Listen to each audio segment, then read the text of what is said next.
Hey there, fans of brotherly love wrestling. It is I, Vic Delicious. Philly's own, the Mecca here. It is the real McCoy, J.D.X. Justin D. Xavier. And it's your man, CD, the fallen angel, Christopher Daniels. Hello, boys and girls. This is your old friend RJ City. Hey there, brotherly love wrestling. Bill Carr here. Hey everyone, this is two-time guest Wheeler Yuta. Two bozos from Philadelphia flapping their gums about pro wrestling this, pro wrestling that. Which is not that unique in the grand scheme of things yet. You are in for a treat because you're tuned in to Brotherly Love Wrestling. Philadelphia, are you ready? No! They said, are you ready?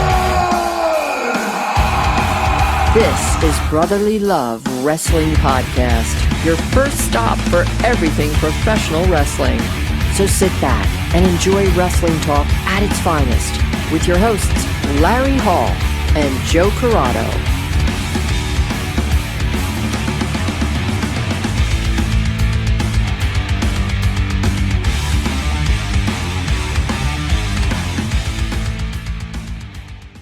Welcome, everybody, to Brotherly Love Wrestling. And on the show this week, I have a feeling we're going to talk something about Tony Khan and AEW. Am I right? I'm not starting with that. No? No, he doesn't start a show. When I'm warmed up and I'm ready to fucking hammer that stupid fuck, I'll go in. Okay, so I actually had something else I did want to start with. I just wanted to check the temperature of the pool with you, but I didn't. It's a balmy 72. Okay, we have some room to grow. Yes, always room to grow. There's always room. I'm not above that. Because I think it's a big deal in wrestling is the return of TNA wrestling. The name, the brand, we have new titles, reworked championship titles instead of Impact, they say TNA. And this Saturday, we have Hard to Kill. Is this the first official TNA pay-per-view? Yes. Yeah. The return of the first TNA pay-per-view. Only 3 matches announced.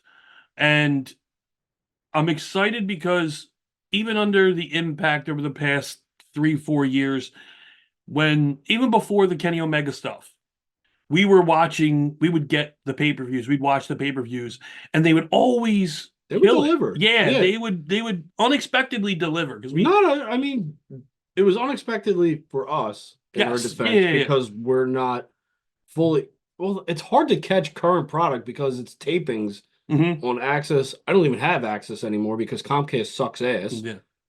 But yeah, it was harder to keep up with them. They're not on like a premium network channel. Yeah. But every time we did watch, there was something good. Mm-hmm. It was probably majority of it was good. Yeah.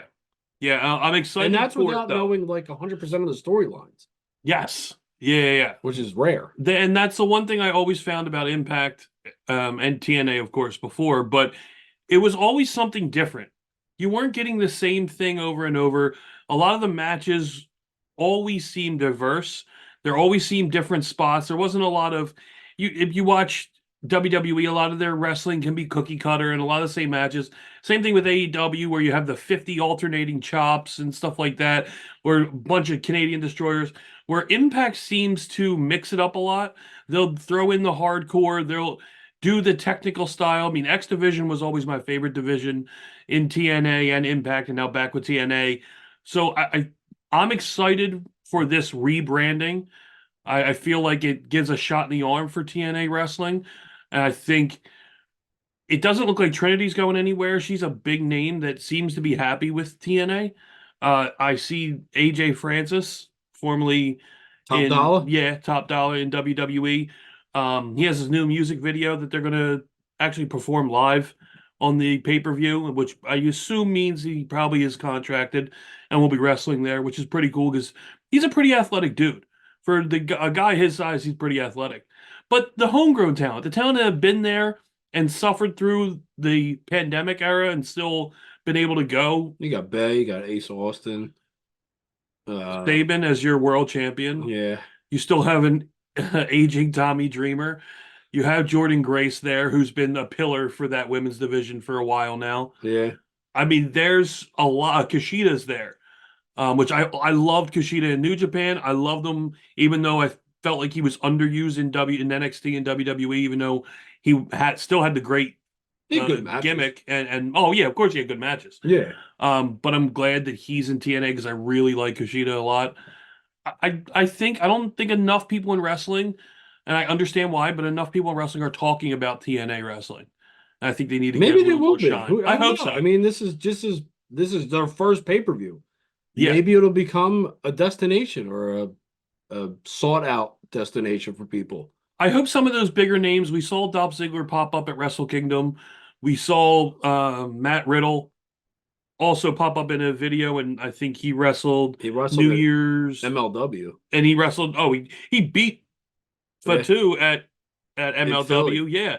And you have Mustafa Ali who's out there, who's fucking enormous. Yeah. Yeah. So I think, like, why did he wait? Like, if he would have just done that to begin with, he probably would have been better off. If you looked at those last couple months that he was in WWE and they would spotlight him here and there, you could see him building. You could see him getting bigger. You could see him putting on mass. So I think it was coming, and I think the time off after being released, he really fucking hammered it. Yeah, hammered it down. But yeah, some of these names, if they can give the shot in the arm to TNA as well, like a Matt Riddle. I mean, probably I assume.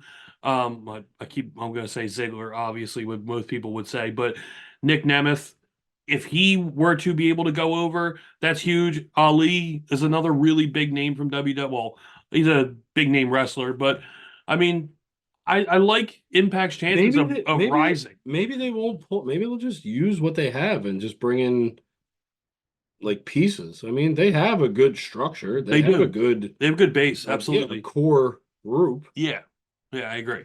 They don't need that much, I don't think, and I don't think they're going to get that much right off the bat. I mean, you still have people. You have everyone under the sun who's going to sign with AEW, and be underutilized forever.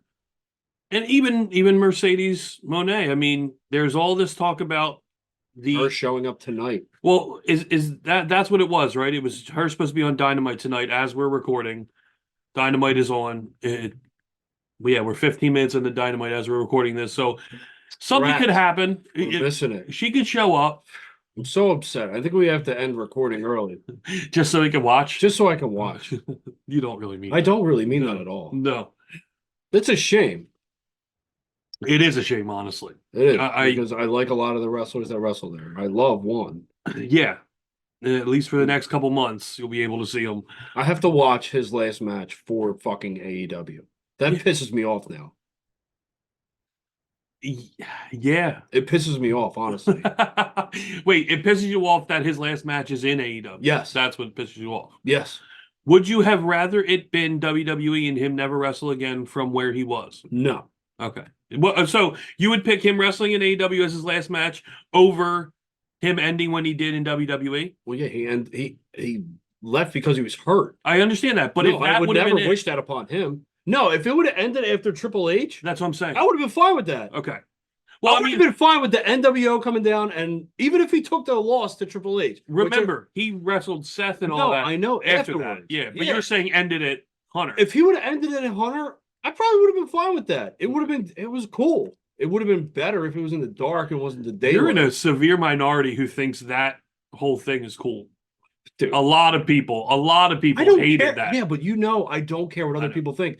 That's why I can say that I'm not really a big fan of AEW. Mm-hmm. And I haven't been for a while. Yeah. And you know what? I talk to people, the other wrestling fans that we know, besides maybe, like, I don't ask Scott and Bill because I know their opinion already. Yeah. I mean, Bill's 50-50. He's an in-betweener. Yeah. But, like, other wrestling fans that I know, like, they just can't do it. They just can't watch it. Like, they've given it, like, multiple opportunities, just like me. I'm like, man, like, I feel. But they're the same age, right? Yeah, but that's the thing, though. Yeah. Like, we were all wrestling fans at the same time. Yeah. This is wrestling. It just doesn't make any fucking sense. And now I'm at the point of where I can bring stuff up and sort of just. And I know he says shit just to I guess for likes or retweets or to see his fucking AEW army come to his defense. But the whole fucking Jinder Mahal thing, like Jinder Mahal, yeah, is going to challenge Seth Rollins next week on Raw for the title. Yes. And he had to bring up wins and losses. Like, and he brought up Hook of all fucking people. Probably because that's the only one that he could make the case for. I would assume. No. I don't think that's because he has tournaments all the time. He knows people's fucking. It comes up at the bottom of the goddamn screen when they come out, the record. Yeah. Which I don't know if it ever sounded like a good idea. I don't think it did. Like, it's not like something that it's nothing that ever mattered. It's nothing that ever mattered. Well, wait, let me before you go for longevity. Off on that. Well, yeah, before you go off on that, where it does matter is a place like Fight Pro, where Fight Pro does it the right way. That's fine. And Ring of Honor, if you had wins and losses and you're actually, but this has proven to be a complete clusterfuck of, and he's fucking victim of it himself. And it's also a detriment to fucking AEW because that's why the same people fucking are always champion. Because they always win. Look at the Moxleys, the Omegas, the Jerichos. Like, there's no room for anybody else. Like, anybody else who's got the win-loss record, yeah, they'll get a shot because their wins say they can. Their win-loss record says they can. They're not going to fucking win. We already know that. Because it's fucking predetermined. So your fucking win-loss record, though you've accumulated wins and losses, it still doesn't fucking matter. Because the outcome is still fucking predetermined, you fucking halfwit.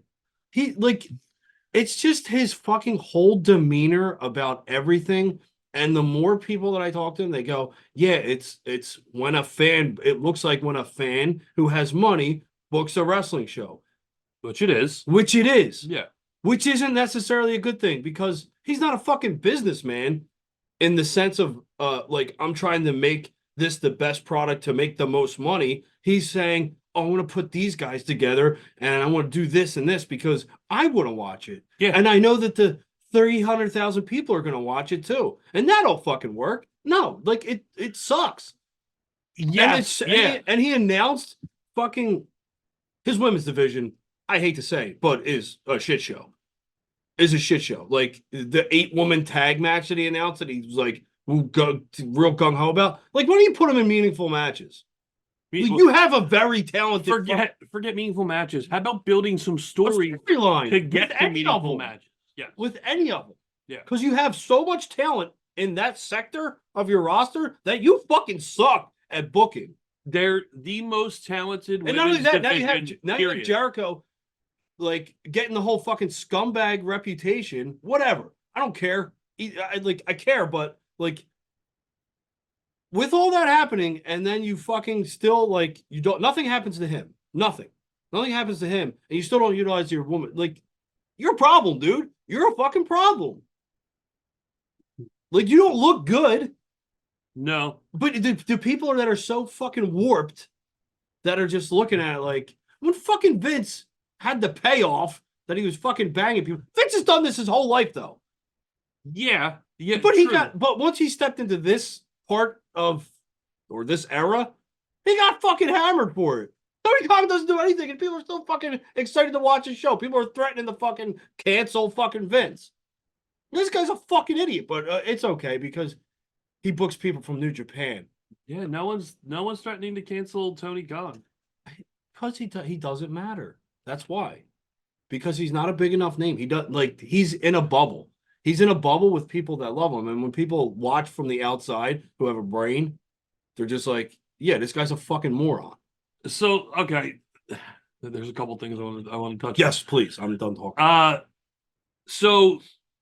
And this all stemmed from the coach. The coach tweet that you sent me. Yeah, that I sent you. Like, he said that like wins and losses. We used to laugh at people that would tally up wins and losses. The fans. Yeah. But when the reality is that anybody could have been booked as long as it made sense within the story and the parameters of what was going on in the time. Yes. Which is 100% what, like,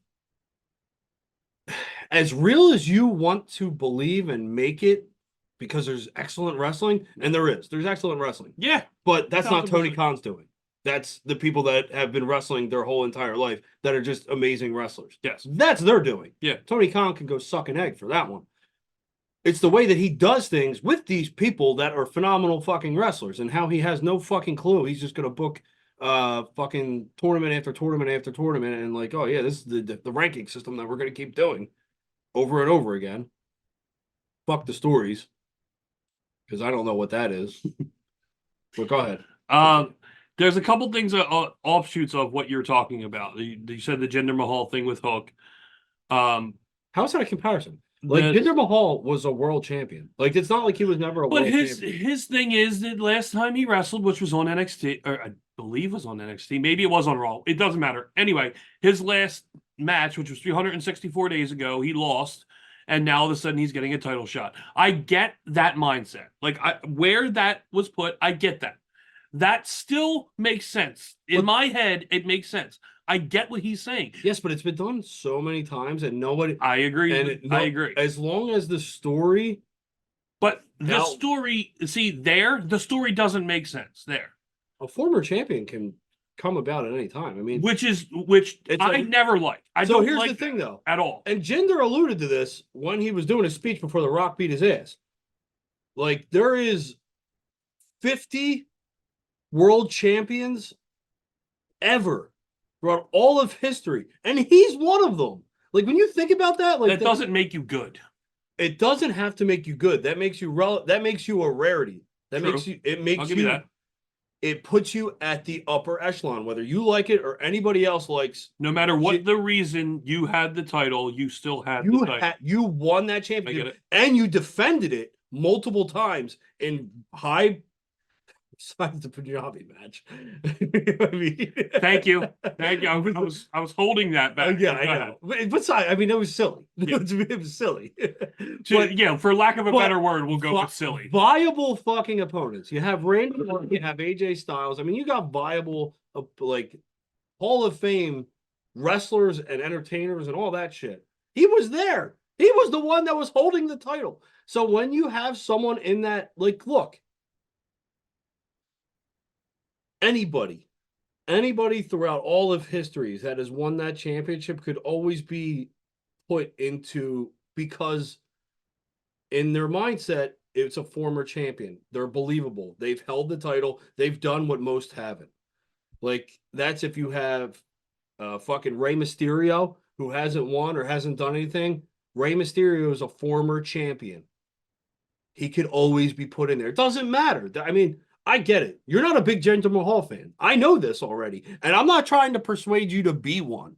I don't care if you are or not. I'm not a big Jinder Mahal fan. I don't really care either way, but it's always that mindset of, like, The Miz. The Miz could always be there. He's a former champion. He tells you that. I get that. Jinder's telling you that too. He's going to keep touting that. Yeah, he's going to tout that forever. Of course. That's as well he should. That's his thing. That is your end. That is the beginning of your storyline. It doesn't matter what happened previously, because no one in WWE has ever counted wins and losses. Like, it doesn't come up. No, it's not, unless it was something goofy on fucking version 1 Matt's fucking side screen. Yeah. Anything crazy like that. They count title days and the reign, the length, the amount of titles you have won. But they don't, or even if it's 1,000 days as a champion. Like, they count that. That's a history type thing. Mm-hmm. But the wins and losses type thing, there's anybody who has won that major title, like the guys that are working for it, like the LA Knights, like if they haven't done anything for like months, doesn't make sense for him to be in there. He was never a world champion. He didn't do it before. The Logan Pauls, if you were to go on a fucking, I mean, he's got a different mainstream pop around him. Yeah. So an argument could be made, but that's the thing. Like, you got guys that have never done it. There's a lot of guys that have never done it. Like a Big Show. If you insert a Big Show, it doesn't have to make sense. He's big. Well, look, and that's the beauty of professional wrestling. Yeah. Because of that, you can do that. And I get that. I fully understand that. I just understand the logic of that tweet. What Tony Khan was saying. That's the only thing. Not that I agree, not that I'll ever defend Tony Khan. It's apples and oranges, though. But I understand the tweet that he said. I get the idea of what was in his head. I get that. Using Hook, who has a fake title that is not even recognized by AEW, he probably shouldn't be the guy you're using. But nonetheless, I understand it. With the entire thing kind of offshooting, though, the gender thing really wasn't my focus because I was more focused on Eric Bischoff. Eric Bischoff kind of went in a different way on that, offshoot off that tweet, and then him and Tony started going back and forth. And he called Bischoff a has-been. And that's one thing to where, look, yeah, you can call Bischoff a has-been, whatever. Bischoff changed the fucking business as we know. Bischoff got there. Yeah. Bischoff got there. Tony Khan's never been. Yeah. That's the biggest thing. It's that he's been there. He's beat Vince for 83 straight weeks. He got beat. He changed the way we look at wrestling. He was in the running. Yes. He was there. Yeah. He was at the top. It was toe to toe. And for a while, it was just him. It was just a toe. Yeah, just him. And then Austin broke loose, and that was... It might be like once every couple of weeks I send you these TikToks of Eric Bischoff talking about AEW. No, you don't believe believe me. I appreciate that. I know you watch those. There's some that I've already seen, like that you'll send me, and I'll get another laugh out of it. Yeah. But the Bischoff ones, I genuinely haven't seen it because for some reason my feed gets fucking whacked sometimes, and it's just random, like because Quinn takes my phone. so she watches your algorithms all over the place. She watches some of the weirdest shit. She's like, I want to watch whale videos. So now I get fucking these. I'm in this creepy fucking like feed where it's like, did you see the North Sea videos yet? I have. Oh my god, with the fucking song in the fucking back. With the pirates.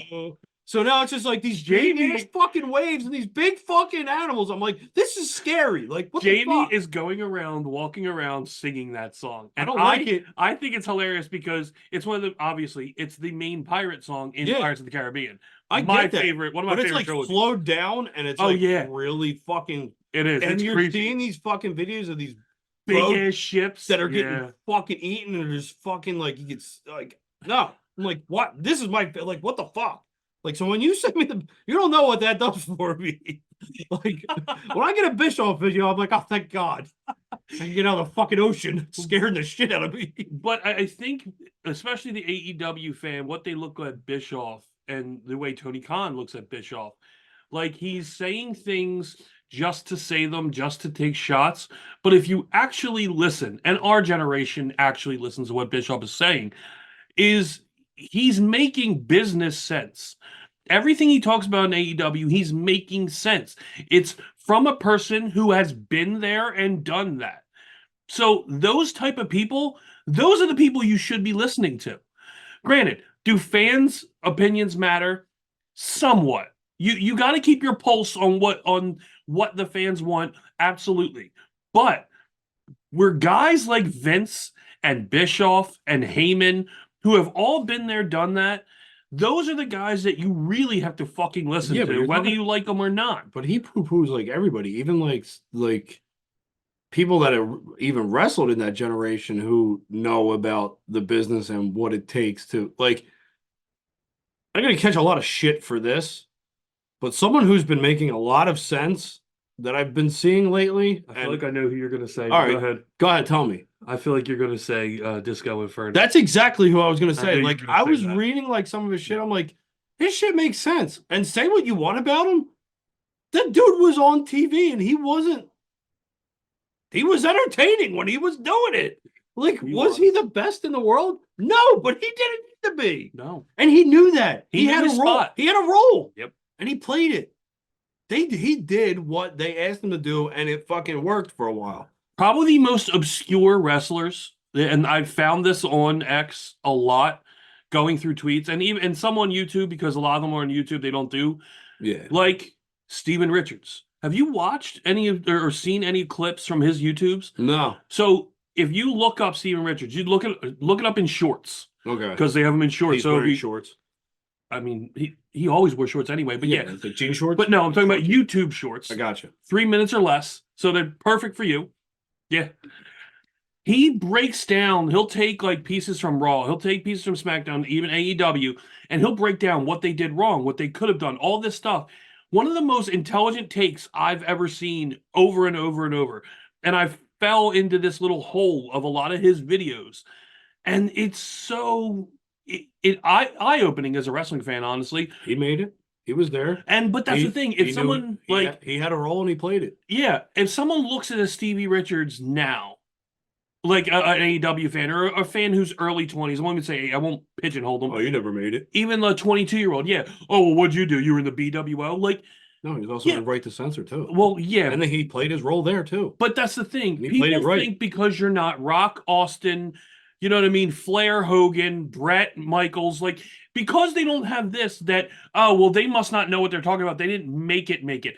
That's bullshit. Look, and I'll give a perfect example, and this is not a diss. They made it more in that time and drew more in that time than what AEW did in their time. So look, and we've done this over 17, 18 times. We've talked to Vic and Hale, right? Yeah. Vic and Hale. Vic was in OVW. He had a couple different shows. Hale was 48 minutes late. But if anybody has listened to any of our shows with Vic and Hale, who have been around since 07, 05, whatever it is, the knowledge that comes out of those guys, so just being around the business, and it's why that we love talking to them, because we're sponges for it, and we love to hear the psychology that goes into it, the stories. Guys like that who have been around the business, exactly. It's a simple. Make it make sense. You don't need to be on the Mount Rushmore of wrestling to have a smart business mind and know what's going on and what should go on in the business of pro wrestling. What makes sense for what you're doing at that time. Yes. And I think people dismissing a lot of these wrestlers who were mid-carders, to say the least. Like Lance Storm. Lance Storm's another really good one. Yeah. Dean Malenko. Guys that necessarily Do they listen to Dean Malenko? Like, do they, or do they just put them there on your TV to be like, yeah, we got Dean Malenko. Yes, but you listen to him. You have Jerry Lynn back there. You got. There's so many. Dustin fucking Rhodes. We've gone over the list 1,000 times. You have a Rhodes. The talent that is back there. You've Dusty's kid. Yeah, I mean, you have one of the greatest minds. I don't understand why this keeps happening. I don't. It's just, is it being that stubborn and just doing what your niche audience wants you to do? Like, is that what it is? All right, cool. Then you're just going to keep having that audience. Because I know after Sting leaves, there's not a lot keeping you there. As far as you in general watching. Maybe Edge and Christian. Maybe MJF, if he even fucking comes back to AEW. I want him to show up at the Rumble. I know you do. I really do. I know. A lot of people do, to be honest. I do. He's done. He is done with AEW. He's done everything that he's not. He's young as shit. Go to the better company. Do more. You've already done everything. You've already done everything you need to do there. What are you doing? What are you going to save a fucking dying company? And I'll say it, it's a dying company. It doesn't have longevity. If he's going to keep sinking money into it the way he is, what are you going to do? You're not going to make it. You're not going to make it. I'll just end it there. You're not going to make it as one of the best that have ever been. That could have been. You're going to be a what could have been. You're not maxing out your potential. I really hope you're wrong. He seems like someone that wants to maximize his potential. He wants to test. As in MJF, you're saying? Big fish, small pond. That's what that is. Small fish, big pond. You had guys like AJ Styles who got there late in his career. Sting was fucking well past late. If Sting might have gone after they got bought out. Yeah, who knows? I mean, people have had success there. Booker T, champion. Diamond Dallas Page. I mean, you've had guys, Eddie Guerrero. Look, Chris Jericho. In ring, even Chris Benoit. Even fucking Goldberg had success in WWE. I know you don't like him, but yes, I know, cringe. Yeah, he injured Bret Hart. I don't like him either. I mean, there's guys that have had success. They're utilized right. You're at the perfect time period. You are. Yes, you're in a era where people you're going to get talked into a match. Yeah, CM Punk is going over there. Yeah, We could rehash an old storyline, couldn't we, from a previous company? You have Cody there. Plenty. You have Cody. Like they're close. Yeah, you don't really have anyone that's going to be able to take MJF under the wing. Like, who's there that's going to take MJF under the wing? You have guys that could, but you have better guys over in WWE that could actually utilize you better, get more eyes on you. Yeah, no argument there. Absolutely, 100%. I'll just fucking toot your horn real quick. Shawn Michaels gets a hold of fucking MJF. He'll never see him, but yeah, I get what you're saying. He could, though. Absolutely. I mean, it's not like he doesn't work for the fucking company. Yeah, but I mean, and MJF is going right to main roster. No shit. I mean, Jade Cargill's a different story. She's going to show up at Rumble. But yeah, I hope so. She's going to. I hope so. She's putting in work. She was in the dungeon. Yeah. She's working with Natalie. Yeah. Fucking home. That's what she needed. They fucking rushed her, and she wasn't a master at her craft yet. She was good on the mic, and she made you believe that she was a badass. Yeah. But she had the fucking look. Yeah. She had everything except for what she needed. Now she's going to get what she actually needs. And she don't even need that much. That's the best thing about it. No, she needs it for in the ring, though. She needs to be able to prove it in the ring. Especially with like a Rhea Ripley, especially with any one of the like. But she doesn't need another year and a half. No. That's what I'm saying. She doesn't need a lot. She's got the athletic chops. Like, she's there. Exactly. Like, I mean, she's money. Yeah. She's going to get utilized. Yeah. So the last thing I did want to, with the whole Twitter thing, an interesting name popped up that I saw, obviously defending Tony Khan, and I absolutely should. You're under contract for the guy. I get it. Is Dax from FTR. And they're loyal. Like, they're loyal. And they obviously you're getting should paid be. by the guy. Honestly should be. He's not going to shit on them. No, absolutely not. Aren't they the champions? Yeah, see. Yes. No, I don't know, because their tag division has fizzled out. Fallen off. Big time. Off. But again, this is also me. I'm falling off of watching weekly because of the tournament. The tournament completely turned me off, and I stopped watching it. And MJF's out. And yeah, that as well. That kind of hurts me wanting to watch as well. But Dax defending him, I'm looking at FTR, and do they really, in their heart, do they really think this guy is the guy to lead them? Do they really think he's the guy that's going to take AEW and go further? Or do they look over at WWE and see what's going on and see Hunter now in full control of doing everything? Vince is gone. Kevin Dunn is gone. Endeavor has taken over as far as owner goes. This is a new company. Do you think there's any part of them that's like, we back Tony, but then in their head they're like, God, man, contract's up. They're going. You think so? Yeah. It's a fucking mess. They got white hot. That's when they should have jumped. Well, I think they jumped to the right point. No, they should have jumped you mean back. Okay, I got what you're saying. No, they had everything. They had it all. They were the most over. I think might have been the most over in the company at that point in time. Yeah. When they were champs. When they had the music, they had everything. And they became champs. They had everything fucking going for them. Yeah. And then that tag division just went to shit. I mean, they had it with the Acclaimed. The Acclaimed were fucking over as shit. They were really over. And then after that, because they were just riding the high team.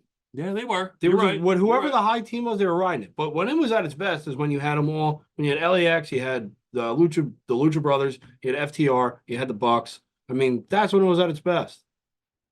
Yeah, you're right. But they ran them into the ground. Yeah. It was just them. And then they couldn't even sniff the titles. No, and then they were fucking. Then the makeshift tag teams came and blah blah blah. The rest is history. Now, the tag division kind of sucks. Yeah. Where I went to watch, because I love tag team wrestling, was AEW. Mm-hmm. I agree. Fizzled out. Don't love it as much anymore. Still love tag team wrestling. Yeah. But, I mean, I just want something where it's just like, give me an hour of tag team wrestling. I would love that. You know how they used to do the first hour of cruiserweights? Yeah. Give me the first hour of a show, just be tag team wrestling. Raw could fucking do it. Raw is the show that could do it. Well, so I'm glad you said that because the Dusty Rhodes Classic is back. Yes. And I watched live last night. I watched a little bit of NXT last night because I forget what I was doing, but I was home alone. So well, not home alone, but when Quinn went to bed, it was 9:00 by the time I sat down. I think I got the Cora Jade, Gigi Dolan. Yes. Yeah. That's what I got. Okay. Still interesting. So you started. Cora Jade looks completely different. Oh, yeah. She looks completely. She looks like a star. She looks like she got WWE'd up. Yes. Yeah. Oh, that time off and her working, she looks great. She looks like $1,000,000. She's definitely got some work. Oh, of course. Absolutely, she did. We're going to throw that on the ether. Of course. But they started the show with Gallus versus Corbin and Breaker. And Corbin and Breaker are a team? Yes. So they're that, like, can they coexist team and opposites? And, they'll be in the... Dude, they won. Yeah, of course they won. They're going to go to the... But... Who's the team that's going to beat them, though? Dude, Breaker... I, really paid attention to Breaker because I'm trying to see how far he came. Right? Because I not never 100% sold on him. No, because he started when that color bullshit, the 2.0 started. Yeah. And he was like the guy they wanted to push. And in the very beginning, just like I felt about Dominic Mysterio, I thought, this guy just and it's developmental. So I had to give him the benefit of the doubt. And watching him from then to watching him last night, the way that dude attacks the fucking ropes when he runs the ropes. Dude, I feel like the ropes are going to snap Pure energy, man. when he fucking hits the ropes. And his fucking dad. He has his dad fucking hit he has the entrance and the fucking power he hits people with. It was like I said with Wardlow. When Wardlow was on that skyrocket up and it looked legitimate. When he would hit somebody, he would hit them. Powerbomb the shit out of everybody. But not just powerbomb, the striking. Like the forearms and everything he would fucking do. Intensity. Intent to the look of intent to injure. Intent not to only that, hurt. but it was a star in the making. Yes. And what happened? Breaker is it. Breaker's not going to come out and say, I don't want the fucking main title. No, that's never going to happen. And because it doesn't make sense. No, but Corbin is doing a very good job. He's always been a great supplemental part. Like, he's one of those guys. Mm-hmm. He knows his role. Yep. He's gotten a taste of the top. Absolutely. But he's a fucking, and this is from other people's mouth, people that have wrestled him. He's like one of the safest fucking workers. Like, he takes care of you. Mm-hmm. Yeah. But he's also great at what he does. Like, he's there to piss off the fucking fans. That's what he's there to do. He's there to get on there. He does a great job at it. Yeah. He's there to fucking be an asshole. Yeah. And he does a great job. That's what my dad would say. He's an asshole. He does his fucking job. Yeah. Anybody that my father has ever said is an asshole, that's what they were supposed to be. Yeah, absolutely. Yeah, and not only that, the Dusty Classic continuing. And now Cody's there. And he did the narrating for the beginning. Did the whole video package. It's finally like, it feels like 100% right. Yes. Yeah, absolutely. And not only that, you have now this Trick and Carmelo Hayes is still they're still planting seeds. Are they going to be able to fuck? They might be. So they took the last spot. They might they'll make it. It might be fucking Breaker and fucking Corbin versus them two, and there might be a fucking implode. Like, who you think's going to implode would be Breaker and fucking Corbin, and who's going to Trick and Mello? Yes, it's just great story. It is. It's a great story. It is. And again, I've been saying it. NXT. It's hard to beat NXT, and they're so good because it's quick and it's to the point, and there's no like bullshit. There's some tacky shit like it's wrestling though. There's gonna be fucking tacky shit. The Tiffany Stratton shit with her being the ranch hand. It was what it was. Yeah. I thought, look, some of it was still funny, but like I get it. It's some people may not like it. I get it, but you're not gonna like 100% of everything. Fucking test. This is where you test and see what happens. Exactly. Like, you're gonna get great wrestling, but you gotta throw in some goofy shit. Look, sometimes. It was still entertaining. Is it gonna work? You never know. You throw it against the wall, it might stick. Yeah, it was still entertaining enough to where I didn't want to change the channel. Like, it was. It's like a car. It's like a car crash. Yeah, but yeah, NXT. It was awesome, and the leading to NXT Vengeance Day, where the Dusty Road Classic the final will end up, and then of course you're going to have all your title matches, and also NXT You is got rolling. Cross coming back to NXT? Who? Karrion Kross? No. Oh my God! You didn't see? No. What happened? Oh no, Joe. So remember I sent you the promo, right? Yeah, and he put out a tweet and he tagged NXT for some reason. He confused me. Yeah, so he's not good at Twitter. So Friday night, SmackDown, all right. Okay, we had him come out, his music hit, him come out, Scarlett come out from behind him, and then Paul Ellerling came out from behind him while the Prophets were in the ring. And they're standing in the ring. They're standing in the ring. Is it AOP? And AOP attacked him from behind. AOP attacked Cross? No. Oh, the Prophets. So the Street Profits? Yes. And who are they with now? Lashley. Ooh. And Cross ran down to the ring and attacked Lashley. So now you have the new Hurt. I'm going to keep calling them New Hurt Business so they give them a fucking name. But the Hurt Profits. The Hurt Profits, whatever. And now you have this new faction, which we don't know the name of, Cross's new faction. But you have Ellerling, you have Scarlett, and then you have AOP and Cross. God, I hope they stay healthy this time. Yeah. I fucking do. It was... Because they were fucking monsters. Dude, it's fucking great to have this team together. It's going to be It's money. a legit faction of big fucking dudes that just want to hurt you. Yeah. And you have a genius manager. You have a good-looking valet. And you have Karrion Kross, who's like this demented, he's really good at these fucking promos. Mm-hmm. You might not like him in the ring. A lot of people don't like him in the ring for some reason. I don't understand why. I mean, he's a big dude. He's simple. Yeah, he's simple. Yeah. I mean, but he's good at these fucking promos. He's filling a void. Yes, exactly.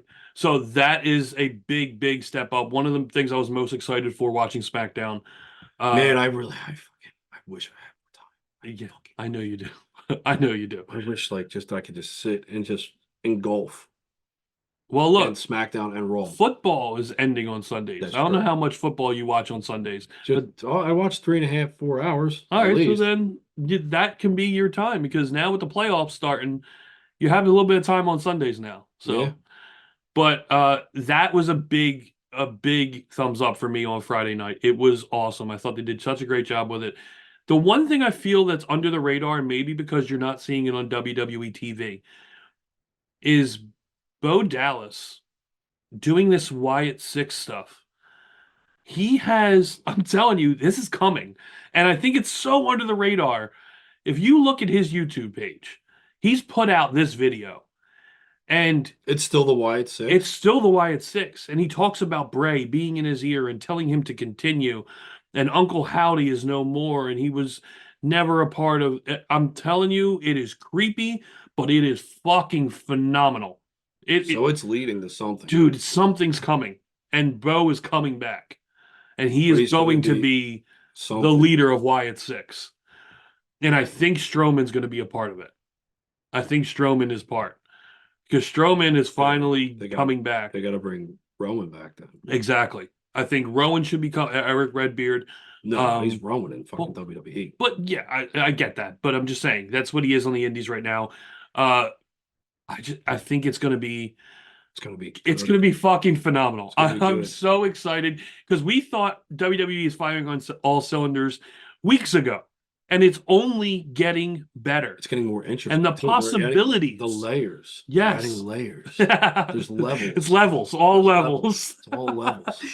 But yeah, I think that's very, very under the radar. So it's the time period that things can get weird and it can be interesting and it can be... I'm not going to...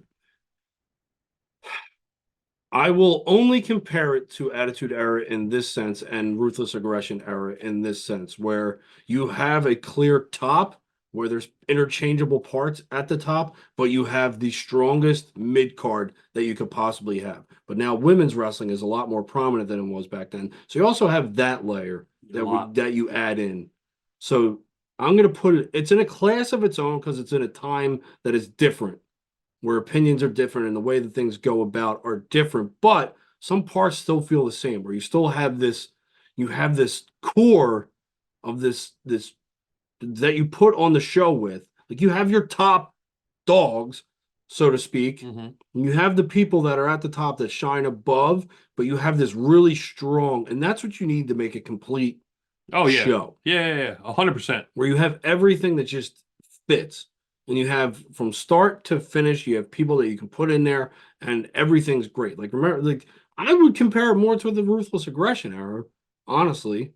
I mean, I think, and both eras that you're talking about to compare to this one, they had their megastars. You had your megastars, but you also had, and it's the one thing I think a lot of Attitude Era fans latch onto, and it helps You had the show have the steals. show flow. Exactly. But you had continuity in the show. It was more of a actual show. There was parts that were a shit show and that were just fucking off the rails, but sometimes that makes the best TV. But you have the beginning segment. This is a more structured. Yeah, you have the beginning segment of what's going to lead to the main event.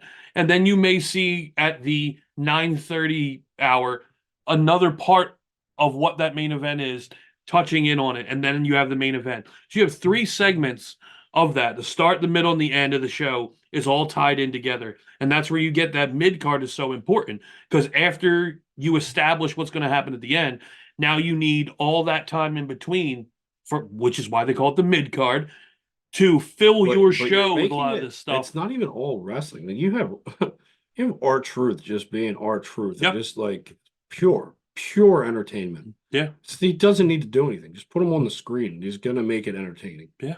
And he does. Like you have those bits and pieces. Now if you do what you say is the new faction, like that adds to it. Adds a layer. If this Wyatt 6 actually does come about, it's another layer that you're adding to your show. I mean, you already have again a whole fucking women's division. Yeah. You have tag divisions. You still have the mid card. You have no, what do I want to call him, Walter Gunther. Mm-hmm.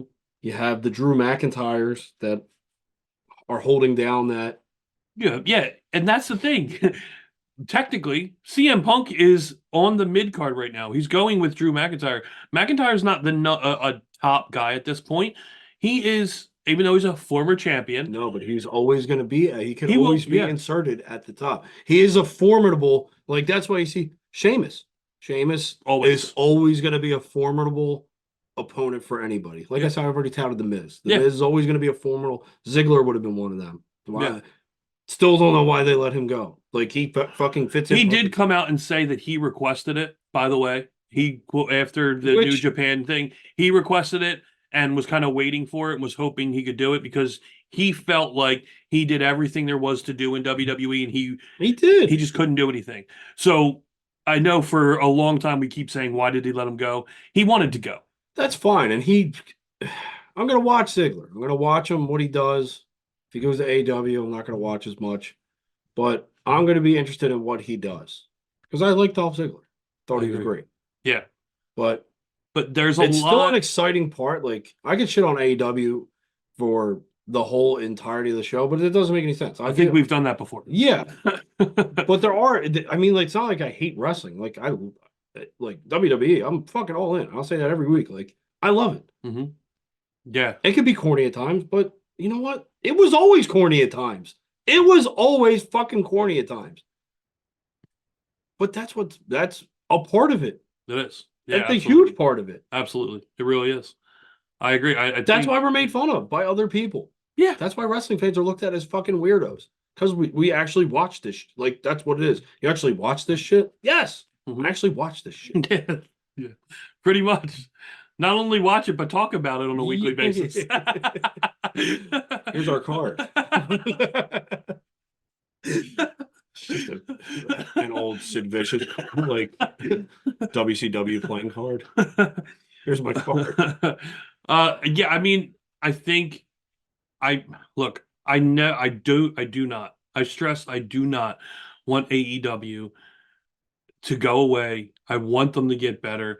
I don't know if MJF has that loyalty. I feel like he does. I feel like if he's going down with the ship, that he'll do it, whatever the money is. It doesn't suit him to do that. I agree, but I feel like because they did what they did for him and made him what he is, he might be that loyal of a guy. But then again, it might be all business, and Tony Khan is probably going to be able to outbid WWE. Let's be honest. He's going to throw whatever he has to keep MJF. It's up to MJF if he wants to go down with the ship. If that's what happens, I hope it's not at all. Here's the thing, though. I'll give you this. If Jericho would have went down with the ship, would he have ever been to the height of what he was when he left when he did? No, he wouldn't have. No. If he went, because the guys that came over, there was only a few. Eddie left before the ship went down. Benoit left before the ship went down. Malenko. But I mean, Malenko was still in some storylines. He was still a champion. He Perry Saturn, but he was kind of the odd man out. Yeah. But yeah, I will equate this to maybe not the same, but I mean, if you look at them when they came out, Jericho was great on the mic and he was really good in the ring. MJF, great on the mic, really good at the ring. If he goes down with the ship, he doesn't have any leverage. Like, he's at the top of his game right now. He's young. He's got years left on him. Why would you? Yeah, does he though? If he stays with AEW, does he decrease his? He's already injury prone right now. I don't know if he's injury prone as far as him being the workhorse. I don't know. I wouldn't call him injury prone. No, but here's the thing though. I mean, the same thing happened with Rollins. Took on a crazy schedule when he became champion. He got hurt and he had to keep coming back. Balor. Yeah, but Rollins and Balor, when they came in and were finally champion, were not the age of Max. No, that's true. But that's why I'm saying now, when you're at this point, why doesn't it make sense to go over and really see what you can become? Because he can do it. You don't have to convince me to want MJF and WWE. Blind loyalty in a position where you can become something better. Or bigger. Or both. I mean, it would be both. And to come in, I mean, you main evented however many 80,000. No, you main evented AEW pay-per-views. But there's still things that are bigger, a lot bigger. The Royal Rumble being one of them. WrestleMania being the ultimate. The ultimate. Yes. I mean, you come in, you debut in the Rumble, you don't win, but you're there, and you get the pop, and you get the exposure, and you get the holy shits, because you're going to get a lot of them. You're going to get a hell of a lot of them, and you're going to bring eyes over to you. You're going to steal. You're going to steal some eyes. It's just a fact. Yeah. No, you're right. I mean, how can, and we said this about CM Punk, we said it about Jade.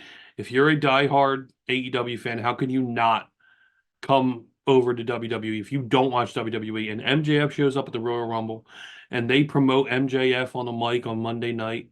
How can you not tune in on Monday night and watch? If you have Cody come out after he loses the Rumble on Monday night and you bring him out and he's like, well, and he gives the whole cry, because Cody's going to cry. Yeah. And then you hear the music hit and you have MJF come out to interrupt Cody.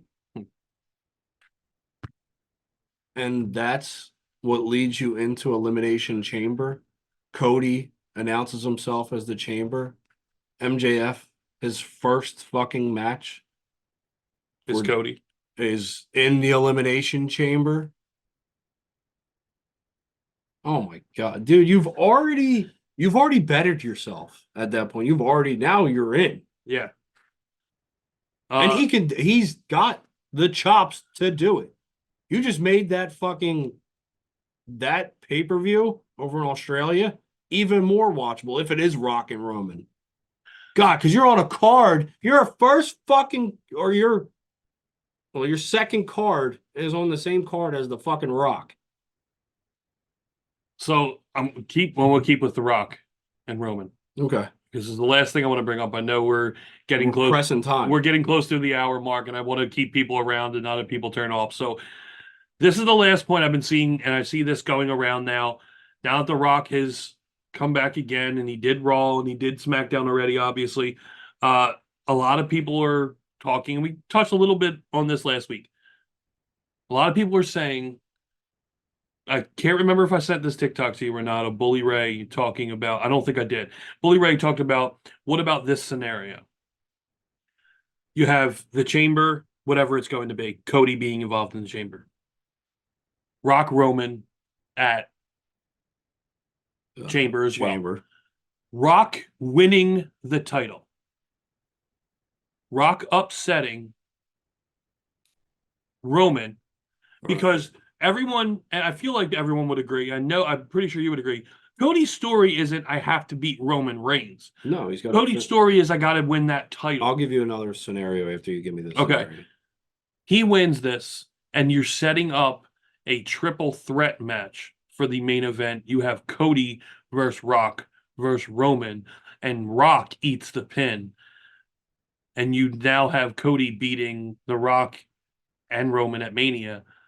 That way, coming out of Mania, you have, because Rock's going to go away, obviously, you now have Roman and you have a Randy Orton as potential leading forward. So you have something to sink your teeth into going forward, not just, okay, now what? All right. If that's what it is. Here is the other scenario that was put out there. And hopefully I don't butcher the whole scenario, but at Rumble, you have Orton win the Fatal 4-Way. Okay, he wins the title. He wins the title. Okay. That gives you Punk winning the Rumble. That gives you Punk Rollins in Mania. Main event night 1. Cody's story continues, but he's got to find a way. Which would be the Chamber. He wins the Chamber. He faces Orton at WrestleMania. And you have Rock Roman. At Mania. And just as a I did hear this. And you have Rock screw up the match at the Rumble for Roman, building towards Rock Roman for Mania, correct? Like Rock interfering and fucking up with Roman, and however it needs to happen, because he's the head of the table, because that shouldn't be for the title. No, I agree. It should just be for the head of the table. That's the only problem I have, is putting the title on The Rock. Where, you know what I mean? Although it's so I actually don't mind that scenario, because Orton winning the title at Rumble, no one's gonna have that on there. No one was. I mean, people that watch dirt or listen to the dirt sheets and all that crazy shit and get all these crazy scenarios in your head all the time. But does anyone actually believe that Orton's gonna win it? No. Probably not. Well, I feel like the same thing with The Rock. Everyone feels like if it's Rock Roman for the title, say at Elimination Chamber, like everyone's saying, everyone believes The Rock is going to put Roman over and truly give him that tribal chief. And then you can see them shaking hands. This is the family, and anointing him the true head of the table. That's, I feel like, and I agree with it. I feel like that's where Rock Roman would be. So either scenario, I think, is shock and awe. Whether it's him losing to Orton or him losing to The Rock and dropping that title before Mania. I don't think anyone sees Roman dropping that title before Mania. I think that they think that it's that's the story. The story is the title. It's not Roman. I agree. That's not Roman. Yeah. The story is to become champion. Yes. And to bring the Winged Eagle belt back. Yes. Yeah. I think the better story is Cody and Orton. I like that story. Yeah. The storyline that's already there. I agree. And then you get Rock Roman at Mania. You still get Rock Roman at Mania. If you go that way, they have the ability to stack this card to the utmost. I feel like they're going to, honestly. They're going to. Yeah. They have it. And then you fucking insert MJF versus LA Knight just for fucking shits and giggles. This is going to be fucking ridiculous. What do you do? MJF versus The Miz. God, just let them fucking go at it. The promos would be fucking gold. It just, we have so much ahead of us. And you get Bayley winning at Mania, the title. Yeah. And not only that, so we've said that before. Look at that story. Having her win the Rumble, Bayley win the Rumble, because she's never done it before. No, she should. And it's a good story to build towards Mania. Who's Rhea Ripley? I can't fucking wait. I can't wait. It's gonna be. It's what? Let's say insane. January 10th. We have 17 days till the Rumble. 17 days. So good. You're going to the Flyers game before that. Yeah. It's such a good day. That day. And you know what? I have the house to myself, and there's a tattoo convention. Is that down? Is that down the convention center? Is that weekend? I might go treat myself. Nice. I might get a wrestling tattoo on the day of Rumble. Mark it here. Mark it right here. And yeah, and check our social media that day because the picture will be up, I'm sure. So I think that wraps it up. We hope you enjoyed the show. Look out for Hard to Kill this Saturday. Give TNA A shot. much needed eyes. And yeah, give them a shot because I feel like they deserve it. I think it's going to be a start of a new direction and a very entertaining The belts one. look amazing. The belts do look amazing. On their social media, the belts look great. So that should be pretty cool to watch. Like we said last week, we have an announcement coming. Most likely after Royal Rumble, maybe the show after the Royal Rumble that we may record. We might have a guest in the announcement. So everything's in the works. Look out for that coming up for us. And I mean, other than that, we hope you enjoyed. Thank you for watching and listening, and we'll be talking to you very soon. See you. I gotta take a leak. Computer.